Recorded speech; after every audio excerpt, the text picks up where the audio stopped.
श्री असदुद्दीन ओवैसी जी।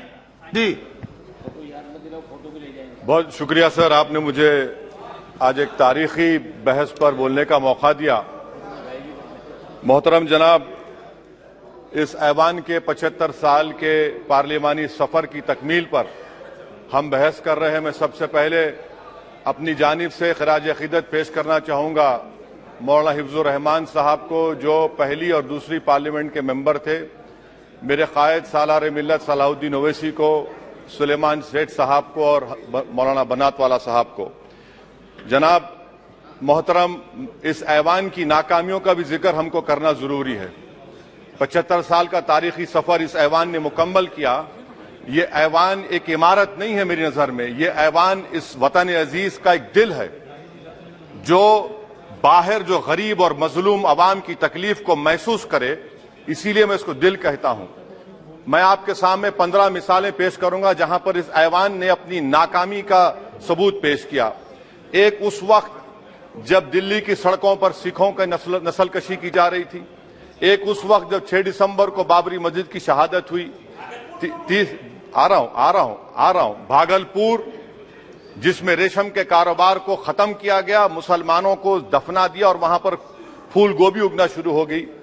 एक उस वक्त नाकामी साबित हुई जब मुजफ्फरनगर और गुजरात में नस्लकशी की गई। एक उस वक्त सर जब हम देखते हैं कि मुंबई की सड़कों पर इंसानियत का नंगा नाच हुआ। एक उस वक्त जब इस ऐवान में टाडा पोटा का काला कानून बनाया गया, यूएपीए का कानून बनाया गया, आफ्सपा का कानून बनाया गया, जिसको 1 साल के लिए बनाया गया था। 58 में हम 2023 में आ गए।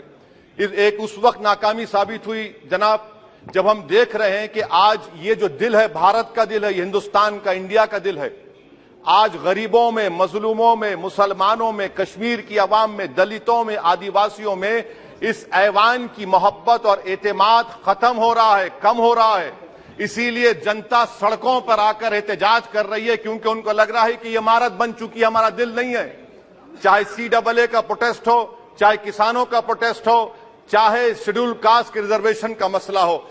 इसीलिए मैं आपके जरिए हम तमाम को मुतनब्बे करना चाह रहा हूं कि अगर हम रोडों पर इंसाफ करना जनता को अलाउ करेंगे, इस ऐवान को दिल नहीं रखेंगे, तो याद रखिए ये हमारी पार्लियामानी जमहूरियत के लिए बड़ा नुकसानदेह साबित होगा। और नुकसानदेह इसलिए भी होगा कि क्या हमको अपने ख्वाब गफलत से, अपनी जिम्मेदारियों से निभाने के लिए क्या भगत सिंह को आके बैठना पड़ेगा ऊपर कि देखो तुमने 75 साल में कैसा कानून बनाया और किसको कहां तक पहुंचा दिया। स्पीकर जनाब, इसीलिए मैं कह रहा हूं कि हम तमाम को अपनी जिम्मेदारियों को निभाना पड़ेगा। ये इमारतें ईंट से बनी हुई जरूर हैं, मगर ये इस इमारत में दिल है। इस इमारत को दिल के तौर पर बरकरार रखना पड़ेगा। स्पीकर सर, एक और मिसाल दे रहा हूं जहां पर इस ऐवान की नाकामी है। सर, अब तक लोकसभा के कितने 899 मेंबर कामयाब हुए। अब बताइए सर, पार्लियामेंट्री जमहूरियत में, शराकतदारी की जमहूरियत है, रिप्रेजेंटेटिव फॉर्म ऑफ डेमोक्रेसी में 8,992 में कितने मुसलमान कामयाब हुए? कितने सर? 520, जबकि 1070 को इस ऐवान का मेंबर होना चाहिए था। कितना डिप्रीविएशन है सर? कितना डिप्रीविएशन है? 92% डिप्रीविएशन है। इस मौजूदा पार्लियामेंट में स्पीकर साहब सिर्फ 26 हैं, 14% मुसलमान और सिर्फ 4.8 उनका रिप्रेजेंटेशन है। बताइए, हम वोट डालने वाले बन गए, वोट लेने वाले नहीं बने। या तो हकीकत यह है कि आप वोट डालना नहीं चाहते उनको, आप सबको वोट डालेंगे, मगर जहां पर मुसलमान आएगा वो कामयाब नहीं होगा। बताइए, जब दिल में एक 14% आबादी की नुमाइंदगी नहीं होगी तो आप क्या फैसले करेंगे? क्या इस ऐवान को हम कहेंगे कि ये रिप्रेजेंटेटिव फॉर्म ऑफ डेमोक्रेसी है? स्पीकर साहब, मैं आपको एक और मिसाल देना चाह रहा हूं। बाबा साहेब अंबेडकर ने सही कहा था, अंग्रेज उस जमाने में पार्लियामेंट बुलाते थे टैक्स बढ़ाने के लिए। हम उसी रास्ते पर जा रहे हैं, हम तो बाबा साहेब अंबेडकर को हमने सच साबित कर दिया।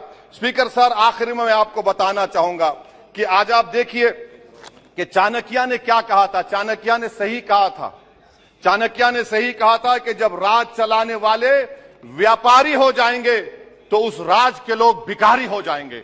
आज ये वक्त आ चुका है सर, आज ये वक्त आ चुका है कि क्या first pass the post system इस देश के लिए सही है या फिर हम प्रोपोर्शनल फॉर्म ऑफ रिप्रेजेंटेशन को फॉलो करेंगे।